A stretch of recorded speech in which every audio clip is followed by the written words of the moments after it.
Or no. That's what Derek had asked. That's great. Hey guys, good morning. Hello. Hi everyone. Rosie here from Austin, Texas.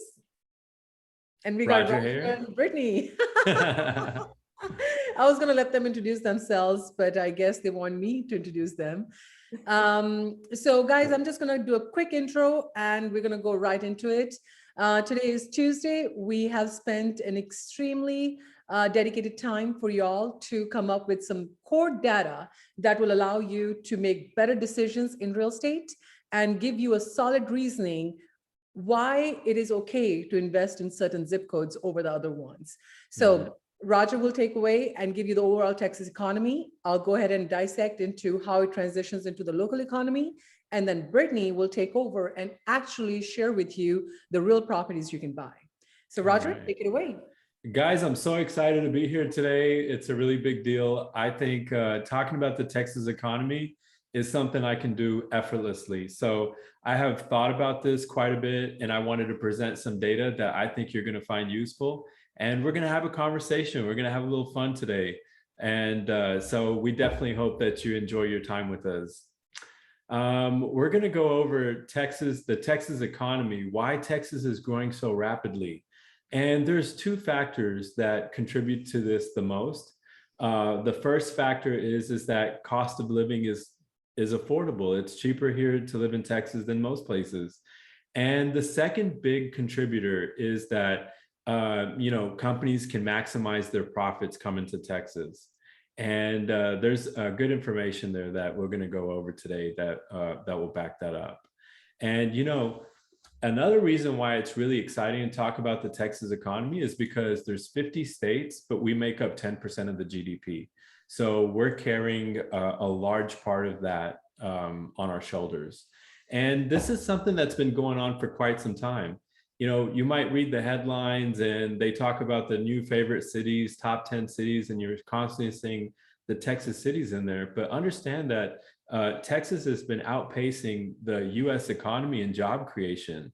And how do we know, or how can you perceive this? Is simply just enter the state from any of its major borders, and you're going to enter the state through one of the interstates, and you're going to see that it's just like nonstop construction, right? So we're outpacing the whole nation almost 3 times in job creation. I think that's something to talk about. I get excited about that stuff because jobs ultimately mean economic stability, right? And security. So we hear a lot about, people saying Austin market is getting expensive, Dallas market is getting expensive. And that right there is quite relative. What we really need to do is look at it as a nation. Where do we rank in the nation as far as affordability? And so you're going to see a lot of these metros here, and we are constantly rated at the top of that. I really love this graph right here. And there's some other stuff I want to share with y'all. I think that's for another time, but we can go into a lot more detail just on this one topic here about how Texas is cheaper than most places. And matter of fact, the median home price is far below the US average. So we're a very affordable market when it comes to housing. Education remains one of our areas where we can seek improvement. We're already climbing up the ladder into a higher position. We were 33rd position, moved up to 22nd. Our dollars go a lot further than most states. We spend less, but we really know how to stretch that dollar as far as education goes. And what we're really betting on is property taxes going up, and those tax revenue dollars being applied to education. And we're already seeing those increases. Leander's increased their pay for teacher and staff just less than 2 weeks ago. So we hope that this continues the trend, and our schools get more funding. And we think that might be the trick to actually moving to a better placement as far as education goes. And but there is one thing that we're quite happy about when we look at the Texas economy is the diversity. So we have a large tech sector that's growing, and we have tech jobs. And on the opposite end of the spectrum, we have Tesla and manufacturing. And so if you visit the city here, you're going to notice, especially when you go in and speak with education, the different education departments. For instance, the local Austin Community College is providing training for people to enter Tesla, right? And they have like robotic welding machines and all this money is being spent on infrastructure and education. But I think we're going to start closing that gap in the coming years. So I really like looking at the demographics and seeing the diversity in workforce. And I think that's a great thing for real estate because it keeps a great rental market, a healthy rental market, and happy landlords. So if you're an investor, this is something that should really make you happy. And even our, talking about ACC, they even actually have a bachelor's program for computer science. And so you can actually go to a local community college here and just to share with you the infrastructure and the money and the effort going into making sure we have a robust workforce. The effort's definitely there. So I'm happy to see that. So Roger, real quick, yeah, I'm please. glad you brought up on the education because one of the things that we hear from our investor clients a lot is they want to buy investment properties where the schools are great. Brittany, would you say so? Yeah. Yeah. So oftentimes their concern is that properties will only be great or appreciating in the areas where the schools are great. And it is a little bit of a consultation moment in that decision-making time, because what happens is the property taxes that are going up are going to facilitate education and ISTs in that area. And all the gains of education and all the appreciation of the neighborhood hasn't arrived yet. So Yeah. because the property values haven't gone up yet all the way. So I would say this is a great education for everyone who is looking into making a decision, and school is their primary factor. Bree, what do you have to say on that? Yeah, I would say that what you're saying is exactly correct. Whenever we first meet with investors, when they're looking to buy an investment property, one of the first criteria is they want to make sure they're in a good school. However, we found that a lot of properties, if you are able to purchase a little bit on the lower end, where the numbers still make sense, the rent still makes sense, and you're gaining appreciation, those aren't always in areas that have the highest rated schools, because the areas with the highest rated schools have higher price point at the time, but they're still appreciating at roughly the same amount. Yeah. And one thing really, guys, I want y'all to keep in mind is, look, we're spending 20% less than the US average per student.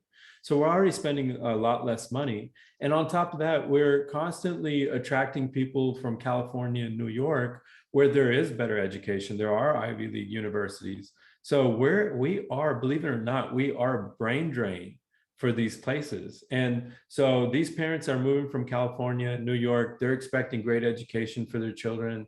And it's only going to be about time until we're going to see like drastic improvement in numbers, So I think we're on that route as we speak of greater educational systems.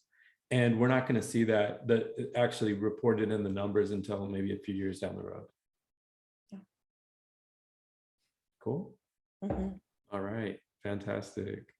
So Texas taxes, we enjoy 20% less taxes than the national average. I mean, we could just stop the show right here, right?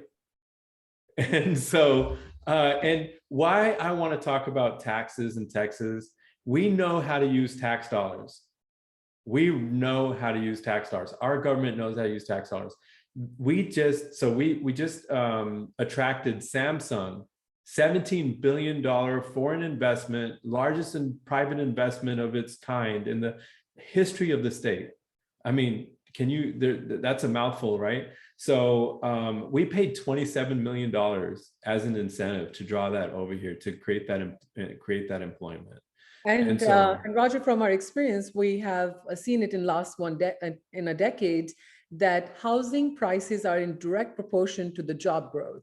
So if we are getting brain drain, from different states, clearly there's great job opportunity here. People are moving here. Houses are affordable here. So it's natural for people to make a decision to buy a property in Texas. So Yeah. I really appreciate you sharing, how Mhm. our tax dollars are used. Isn't that exciting? Very exciting. Yeah, we spend 20, so we spend 20% less on taxes, but that also means we have a limited government. That means that maybe like we don't have some of the social programs that other states have. And that's kind of the area of improvement. There's always going to be an area, right, that we need to work on. But as long as we keep spending our money on infrastructure, public safety, and education, that's going to keep drawing people here. We feel like these are the three strongest areas our government can spend money on. And infrastructure, we're leading the nation. So it's really good to see that. And the pros and cons are quite obvious. You've heard these before. No state income tax, low taxes, low barriers to entry, and then you don't have to pay all those different types. So there's not any state tax levied for capital gains or corporate income and debt taxes of that sort. So, but then again, those taxes that we're not collecting, we're not spending on, again, social programs. So this is another slide that really excites me. 2016, Round Rock, New Braunfels area was leading the nation. I mean, almost doubling the GDP, right? So that's right here in our backyard. Wow. That's right here in our backyard. Like we can say like, hey guys, we led the nation in GDP. We doubled it nearly. Where in the nation did that happen? Right here in Round Rock, right in our backyard. So, and then we're also starting more businesses, which that really excites me. We're adding a lot of businesses, almost double the pace of the national average. So it's a business friendly environment and keeps attracting people here. Wait, Roger, can you do me Yes, one please. favor? Can you Absolutely. open up a map? I want to show them the size of Austin, Round Rock, San Antonio, New Braunfels, so that they can see how big we are compared to everyone else and how we led. Yes, good point. Good point. And remind me, do you like the satellite view or Satellite, no, this one is fine. this one's fine, right? The map one. So look, I mean, this is really, Austin's really spread out across 35, and we're starting to see 183 out here, right? So, Or can you do the map one, not the satellite? oh, map one, yeah, sure. Oh, with this one right here, right? Yeah. Okay, so that gives you an idea of Austin's kind of oval, more oval. But if we go into these other cities, I mean, just look at the size of San Antonio here compared to Austin. Look at Houston, sprawling, right? Look at Dallas. Oh my goodness, right here. Look how big that is compared to Austin. So, and you know, Brittany, you know why I love Dallas so much is because they're considered the financial hub, right? And they also transportation and logistics. DFW Airport is a really big deal in the nation. I mean, we don't realize it because we live here, but Dallas is really, DFW Airport is a really big deal. When you're going to talk about transportation and logistics and commerce and a national level, you're going to mention DFW Airport. Okay, guys, let me get back here on the slides if I can find them. Fantastic, awesome. Can y'all tell I'm excited, Brittany? Can you tell I'm excited? This is my favorite stuff to talk about. Yeah, we are very, very excited. Yeah, so great. And energy is another thing that we can talk about in a lots of depth, you know, and I'll try to keep it brief here. But energy directly correlates to our economy here. Anytime you saw a dip in oil production or oil prices, you saw a little bit of a dip in the economy. But what's been our saving grace is that every time the economy's gone down, energy's gone up.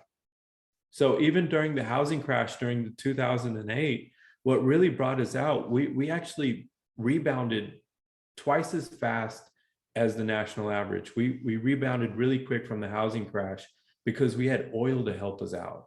And now when we're talking about, you know, all of the problems that are going on in the world, remember this, our export of oil has gone up sharply. Like if you saw it on a graph, it'd probably make you gasp because we're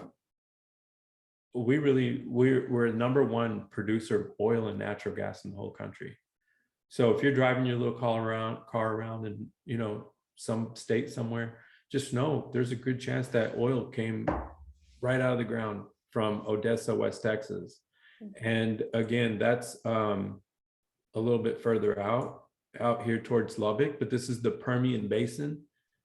I mean, it produces more oil and natural gas than anywhere else in the nation. So that's really cool. There is one thing to really think about. I'm not going to bore y'all with the math, but there's a direct correlation between fuel prices, oil prices, and employment rates. Fuel prices and GDP, there's a direct correlation. And they said anytime that number goes up 10%, this is what we can expect as far as GDP and everything. So, guys, energy, we were only accounting for 18% of all US oil production in 2013. Now it's 43%. How do you go from 18% to 43%? It's just, you know, and what I'm really excited about, Brittany and Rosie, I'm really excited about the downline effect. All that oil that's being produced in the Permian Basin right here in West Texas is actually being exported out of our coast. So it's all downline, it's traveling down in through these areas, in through Houston, ending up in refineries here. And we're #1 in exports in the whole nation. And the reason why is because we were sending a lot of electronics off, we're exporting a lot of electronics and semiconductors, computers, but what really threw us over the top was machinery and oil exports. We're housing a lot of the petrochemical here, and we have 30% of the refinery capacity. And healthcare. I may be going a little fast, but I think this will be for our future presentation. We can really go in depth in these other points. But healthcare is going to experience the largest increase. If you can find a home near a hospital, grab it, buy it, because that would be my professional advice to you guys, because there's going to be a 32% increase in the workforce. They're going to need that housing. So if you can pick up property, just supporting that number, right? More employment means more housing needs, means an appreciation in prices. So location. Doesn't matter what the market's like, focus on the location and what are the driving economic factors in the area. Population, the triangle's population, again, I want to show y'all here, is doubling the national average. So nowhere else in the nation are there's 3 mega cities like this. I mean, you can zoom out. There's nowhere in the nation where you have 3 mega metros there under one state government. So that's great for policy. And we see every 20 years or so, every 20, 25 years, that the Texas population doubles. And we're going to continue seeing that. So you're going to see these numbers. And I think these, going from 30 million to 50 million doesn't really mean a whole lot until you start looking at the population and as far as the metros. So San Antonio and Austin will be comparable in size in the next 25, 30 years, both at 4.5 million roughly. Dallas and Houston are the big growth stories here. They're going to be 13 million in population. I mean, holy smokes. They're at 6 million right now. And I was talking to Bree the other day, and I said, Bree, could you imagine Houston being twice as big as it is right now? What that means to me basically is what you think is rural will be inside the city sooner or later. Mm-hmm. So what does that mean? Dallas, right here, all this, it can't expand anymore here. It's already expanded. It's the 13 million going from 7 to 13 million is going to be all out here. Waco's got to double, right? So what you think is outskirts is not outskirts. Austin's going to double. So where's Austin's going to go? I have a strong feeling that Austin's going to continue following the corridor, the triangle corridor. We are going to grow outwards a bit, and maybe out here towards Burnett, but I would think that along the major roadways. Okay. So Rosie, I just saw your camera go off. Brittany, what do you guys think? Yeah, it's really exciting to see this growth right here and see the projected growth, because just like you said, I remember 5 years ago, people thinking that Hutto, Georgetown, Liberty Hill was considered far. Yeah. What we Right. have to remember about Austin, though, is Austin in general is relatively small, meaning we can get from Georgetown on the north side all the way down to Buda and Kyle, which is way far on the south side of the suburbs, in Yeah. roughly 45 minutes to an hour. So we're not that large geographically. Yeah. And Brittany, commute times, we have far less commute times than the national average. Yeah. I think our average right now is 28 minutes commute time, where the average is like 40 minutes or something in the nation. So yeah, that's exciting. That's exciting. And you know what? That infrastructure there, where they're expanding it constantly. Mhm. So I feel good about it.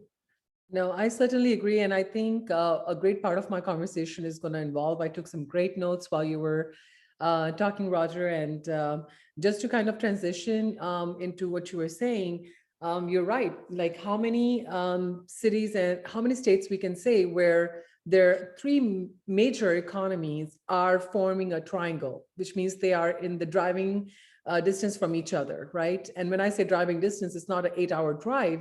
Within 2.5 hours, like Austin to San Antonio is 1.5 hours. Austin to Houston on a good day, depends upon what part of the Houston you're going to, you're looking at maybe 2 hours, 2.5 hours. And if they finish 290, I'm positive it's going to be much faster. And Dallas is the only one because Waco is a big economy between Austin and Dallas. So it takes 3.5 hours. But overall, Brittany, our clients are buying in Dallas, Houston, San Antonio, like all three markets in addition to Austin. So I would love to take away and, transition into how everything that Roger just shared with you guys actually translates into you guys making a decision, right? Like I'm sure you're probably wondering that, okay, I know all the great economy of Texas and I see all the great reasons why we should be moving here. As Roger was saying, we are pro-business, we have low state taxes, we don't have, those hidden taxes like other states would. And we're getting a lot of brain drain from other states. And that's primarily because of the job opportunity. So I'm going to take you into the slideshow on my side. And I hope I get to make it as cool as Roger. His information was very encouraging. All right. So I'll share away my screen. And let me know if you guys can see it. All right. Can you guys see my screen? Yep. Yes. All right. Let me see. One moment. My slideshow went away, actually. All right. There you go. All right. We're good now? Yes. Okay, awesome. Well, thank you so much for y'all's patience on that. So today we're going to talk about different investment types, and I'm going to hop on, the three cities and the triangle scenario again to really help you understand it and help you conceptualize it, so that when you're looking at all the information, how to see it in real time. And also some fun data on U-Haul cost and some breaking news in different areas. And then Brittany will take it away and talk about market analysis, rentals, and upcoming opportunities. So as you guys can see, this is what Triangle Roger was talking about. These big economies are supporting each other constantly. And we can thank our Texas highway system, which I've traveled all over the country for work and business. And I don't know, call it a Texas bias or whatever. I love driving on Texas highways. It's such a updated system of transportation. So it really makes the three cities connect better. Now, when we're looking at investments, you are probably going to wonder, okay, what do I buy? And why should I buy it? I understand my mortgage is covered, my interest rate is covered, my tax and insurance is covered, but why should I put $50,000, $60,000 of my revenue, of my money into a down payment on a house, So there are two ways we have seen people really grow their wealth portfolios with us. And I want y'all to know, please know, one of our major goals of Roger, Brittany, and I is to take the home buying experience to the next level. We don't have to end our home purchase at the first home purchase. We can actually take it to the next level where we do it in a way that it positions you to actually buy more real estate. Like look at anybody who's wealthy. in this country or who has built wealth, they all own some kind of real estate. So if you're a homeowner, congratulations. Our job next is to really figure out how we're going to help you build wealth based on the first investment you bought as your home. Now, the two ways we have seen people make money, cash flow and appreciation model. It is pretty much what it says. Cash flow model actually gives you positive cash flow on the properties, right? So for example, if your mortgage interest tax is 1,500, you might be renting the property for 2,000. So your cash flow is 2,000 minus 1,500, $500 cash flow. Now, appreciation model is where you don't see much cash flow. You're barely breaking even because you're counting on two things. Number one, you're counting on the property values to go up. And that's where Brittany and Roger were talking about great schools, right? Right now, you can still go into the neighborhoods where schools have not fully developed yet. And you necessarily don't compete with houses or families with kids who are trying to get their kids into exemplary schools. So you still have an opportunity to buy a piece of real estate and own it without worrying about, where the zip code or the neighborhood appreciation is going to go in future. So in appreciation model, you're counting on two things, as I said before. Number one, you're counting as the population grows, as the property taxes grow, the school system is going to get better. It's going to attract more economies, more hospitals, more grocery stores, more retail, more highway construction. And now that same property is going to give you yield in terms of higher equity because it appreciated. Okay, so that's number one factor. The other factor in the appreciation model is counting on the fact that our rental rates will go up. Brittany, how many investors who have bought real estate in the last 3 to 5 years have experienced 30% plus rental rates? Yeah, pretty much most of them. Exactly. So if you make a decision now and trust us with the process of what we have done with other investors, it's going to be easy for you to do the same thing. Right? Because in appreciation model, you're just concerned that I'm not cash flowing, but let's talk about cash flow, right? I am not a CPA. This is something I have to say legally, and I'm not a lender, but we work with a lot of CPAs and lenders and home buyers. And one thing I've realized in cash flow is almost 40 to 50% of your revenue goes into taxes. Uncle Sam is ready to grab his share the moment you make cash flow on the property. So when Brittany and I are consulting with different investors, we definitely ask one question. Do you need income from this house to offset any personal expenses, or are you counting on this cash flow? Because if you're not, let's acquire real estate and allow the market to appreciate in future, and rental rates are continuously going up. So you will now have cash flow in few years and your property has gone up in equity. We can talk about how we can use that to acquire more real estate in future. So that's something on our agenda to continue to talk about. So once we have acquired that, this is interesting. This is kind of derivative of what Roger talked about, how the oil and gas prices impact, how job growth and how population, how the job opportunities here are attracting talent from other states. To sum it up, 85% of the population growth happens in this triangle: Dallas, Austin, Houston. So if you draw that little triangle, almost 65% of the people moving to Texas are moving into Austin and Dallas area, right? And we are 5 of the 13 major cities in America if you take these 5 little metros, right? Primarily it's Dallas, Austin, and Houston, but then you have Waco and San Antonio. So that's how it kind of adds up. Now, 83% of the job growth over past 30 years compared to 35% in other mega regions. So you can see everybody's moving here. Now, Dallas is hub for transportation. As I said before, I bragged on our highways, and Austin is a college town. UT Austin, known for McCombs School of Business, and great culture, food, and music here. It attracts a lot of talent, especially international crowd as well. I cannot tell you how many people fly into this city during South by Southwest or ACL, and they end up just living here. They love the city. And Roger, I'm sure you can take it back almost 10, 15 years ago when people congratulated us to move to the city. Right, Bree? You grew up here. Mm-hmm. Yeah. People literally take pride in being Austin residents. And the Texas Triangle is actually responsible for 9% of the US boardings, and the only other mega region to have these many flights is the Northeast Corridor. So you can see we are attracting significantly higher population in all areas. So it's no brainer to feel confident in your decision to buy real estate here. Okay. Now, U-Haul cost, I think, is a little joke I like to make with my team. Look at the cost of U-Haul rentals right before COVID till now. Los Angeles to Houston, $3,900. Houston back to Los Angeles, $967. We all know everything is supply and demand, and the fact they are significantly 4-to-1 ratio tells me there are more people, more demand for U-Hauls coming this way. You know, on one of our investor network meetings, a very good friend of ours made a joke, and they said, guess who got U-Haul Salesman of the Year award? Governor of California. I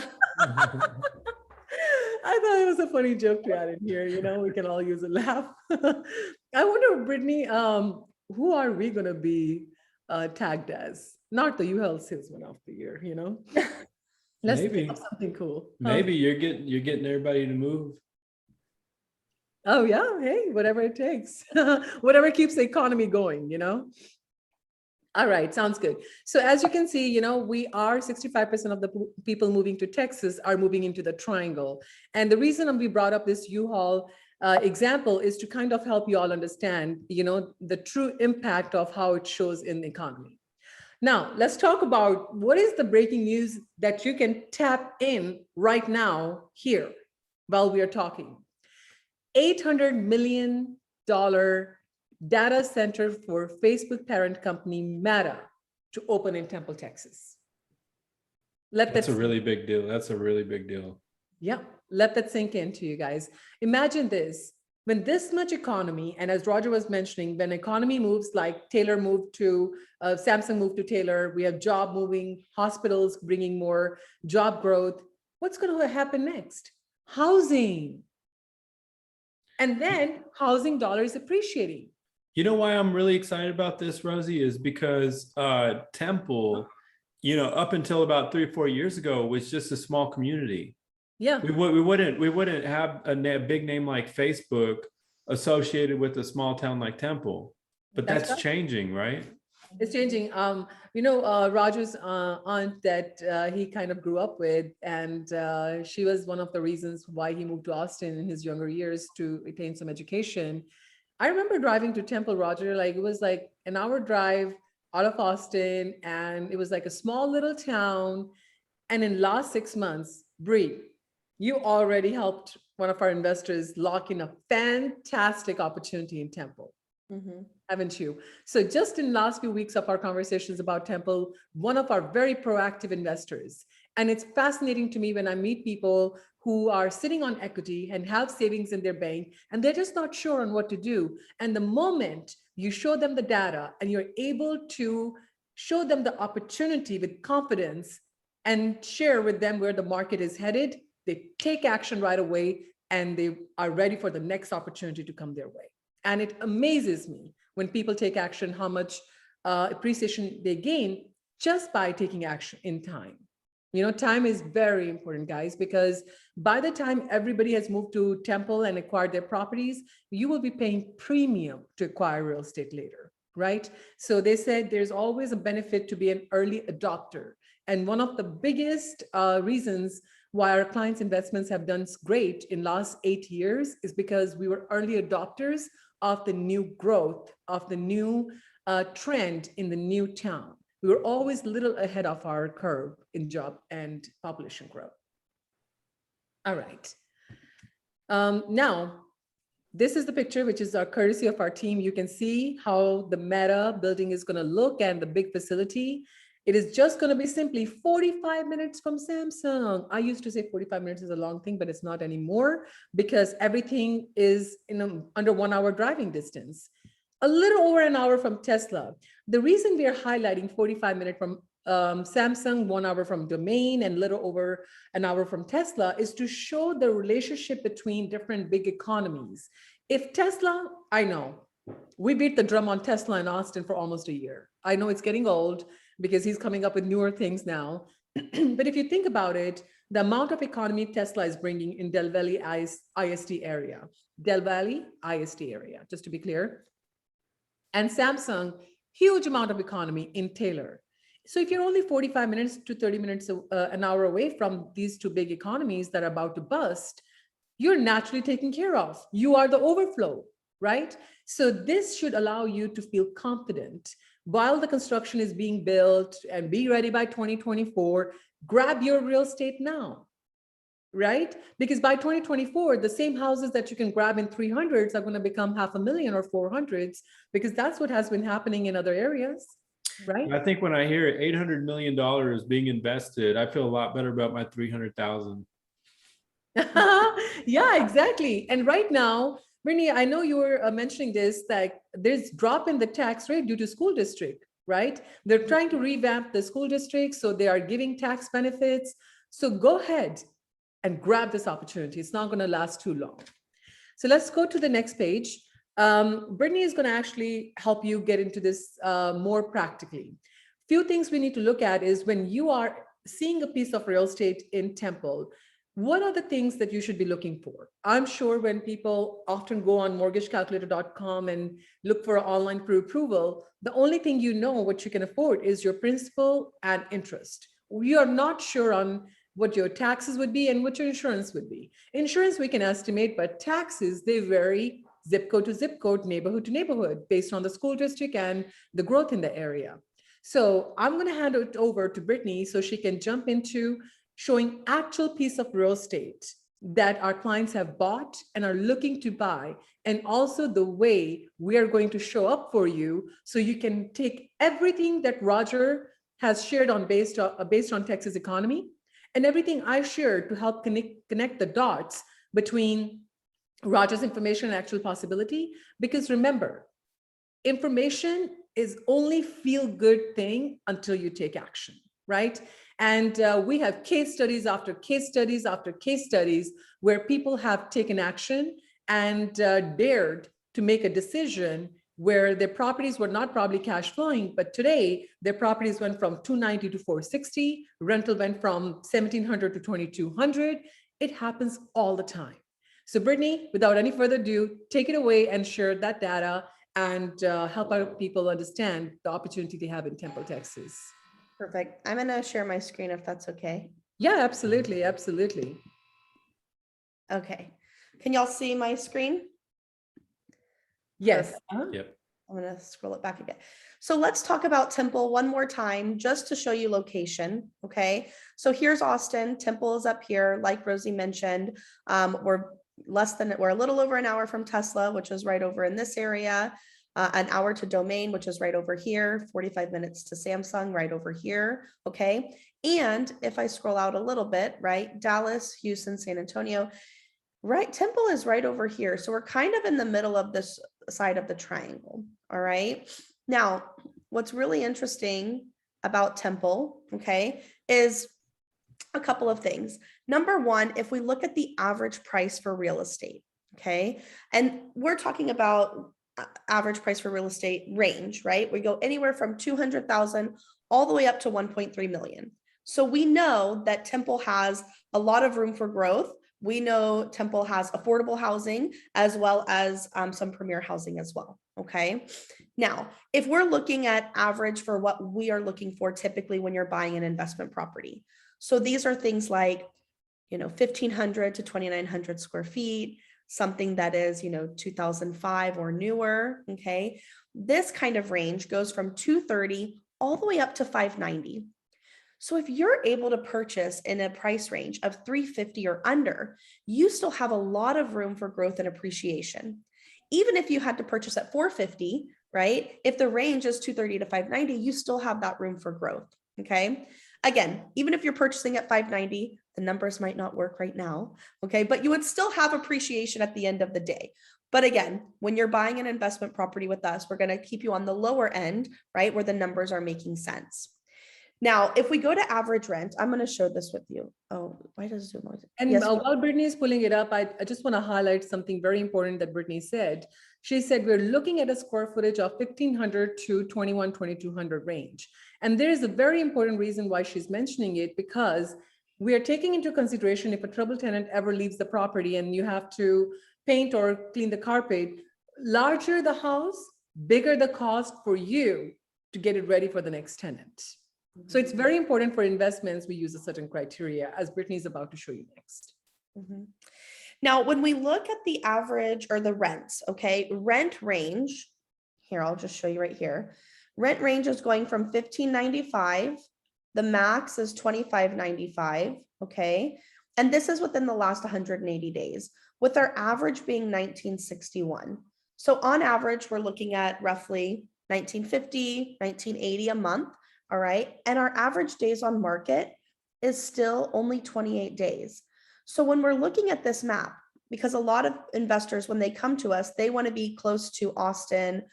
Even sometimes they think Georgetown is far, because what is the main concern whenever you're renting? You want to know, is my property going to be leased out? I don't want to hold this for very long and have to pay out of pocket for my mortgage. The good news is you can see on average, we're looking at roughly 28 days on market. So under a month renting out, which is great. Okay, so you know that even though you're going out a little bit further, your average days on market is only 28. And if you see here, these are some other ones, 6 days taking to rent out, 4 days, 3 days. This is very interesting you're sharing, Brittany, because I know 20 is always the average. And I want to kind of share some of the experiences that people have when they take listings on the market. So please know, the real number is what Brittany is showing you under DOM, which is the days on market. Brittany, could you circle your cursor over the first half of the page where the days are 6, 5, 4, 3, 3, 2? Right here. Yeah, right here. So these are the actual days on the market. So please don't be intimidated by the average number, because sometimes landlords bring properties on the market and the availability date is a month out because the previous tenant is still living in the property, right? So that's where the anomaly kicks in. So please don't be intimidated when you see high numbers. Yeah. So I want to share a property that we just helped our client with and share with you the win. Yeah, those are just outliers, right? Like the 90-day guy is like screwing up the average for everyone else. Yeah. Right. Yeah. And sometimes they might, if you put the home on the market and there's a tenant there, okay, and the tenant doesn't allow showings, it shortens the window, it makes the days longer. Or perhaps they don't allow any pets, or the pet deposit is extremely high. So there are outliers there that kind of can skew the numbers a bit. So I want to share this property with you. We helped our client purchase this property, 335, 2183 square feet, and built in 2019. I'm just going to show you interior so you can see beautiful flooring, very updated, modern, beautiful kitchen. Okay. So we were in multiple offer for this property and actually went under contract at 347. Okay. Now, wow. Brittany, would you love sharing everybody what was the list price and what is the winning price? so the list price was 335. Okay. And we went under contract at 347. So guys, just 3% more than the list price. Just on an average, 3 to 3.5% above the asking price. That's marginal. The reason I want to take a pause here is because oftentimes people get nervous that, hey, I'm going to pay above. Am I ever going to sell it? Like, will I recoup my equity back out of this? We have to remember the properties are growing at 7 on the lower percentage to 20 to 30% in value year after year. So if you're offering only 3 to a little bit 3.25 above asking, don't sweat it. I just to tag along on that, Rosie, I had a client, this was in 2021. Okay. So about a year ago, we were in Manor and we bid 50K over asking at 350. Okay. So it was at 300, we bid 350. Appraisal came back short at about 310 and they chose not to move forward. Okay. Wow. That same property now, if they were to have held on to it, is worth over 425. Wow. Whoa. I don't know if you guys got the chills. I got the chills. You know, that reminds me, don't look at the tip of your nose, you know, look a little further out. And I would love this opportunity for everybody to grab and understand that please know when people bring listings on the market, they're strategically bringing listings on the market on the lower end to encourage multiple offer situations so they can identify the best offer for themselves. So you're not necessarily paying above asking. I'll give you a first-hand example. Everything on the market that is coming at 575 is closing at 650. This is a data. This is one of the recent listings we sold. Now, you probably are thinking, well, if I'm selling 575 house kind of sells for 650, well, I should list at 650 then. No, no, no, no, no. Because the moment you list it at 650, you rob yourself of all the traffic from 575 to 650. So that 575 homeowner who listed at that price is expecting people to come in, see, and based on the market and the mortgage rates, give him above asking offer. These are the true sentiments of the sellers in the market. So Brittany, I really would like for you to share with people on how you guys were barely 3% above and share a story on how was this property rented? Because I feel like we have already done it, right? Yeah. So before we get into that, I know we put our offer in at 347. I want to share a little hurdle that we overcame. Okay. So we did not give a full appraisal waiver. We gave a partial, meaning we were only okay with I think it was a $12,000 difference. So as long as appraisal came in at 335 or above, we would be willing to come up with $12,000 additional. That's right. Now, appraisal came in less than 335. Yeah. So what my client did is we actually figured out a way together where they can end up bringing the same amount of cash to closing by putting slightly less down. Instead of 25%, we did 20%, which is allowable in investment. The rate was slightly higher, but it allowed him to keep more of the cash. The rent still made sense for his mortgage, and he was able to still secure the property. And we ended up closing at 335 when we went under 337.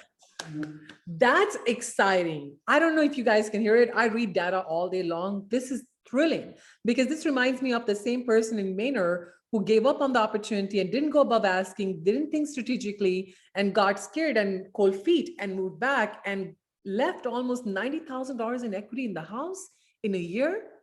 So please don't make that mistake. So take action. And Bree, how much? I think that property is rented already for $2,100. $2,100. Guys, this is another one. People are always curious. How is my property going to go on the market? Where is the new tenant going to come from? We take care of all of that for you. And we only do it for you guys. And please know that we located the tenant on that property, fully screened, clean credit, no issues, in less than 5 days. So the data Brittany was showing, absolutely correct.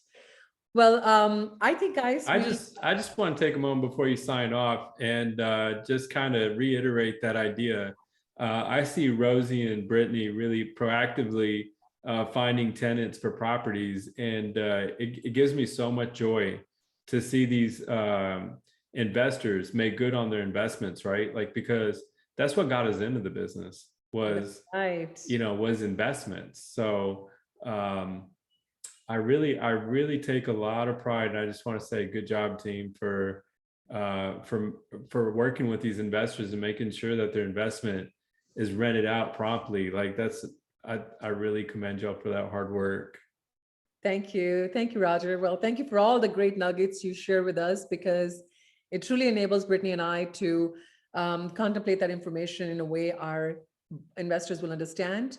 So please know, a lot of people probably shy away from the word investments. They think investment is for other people to do.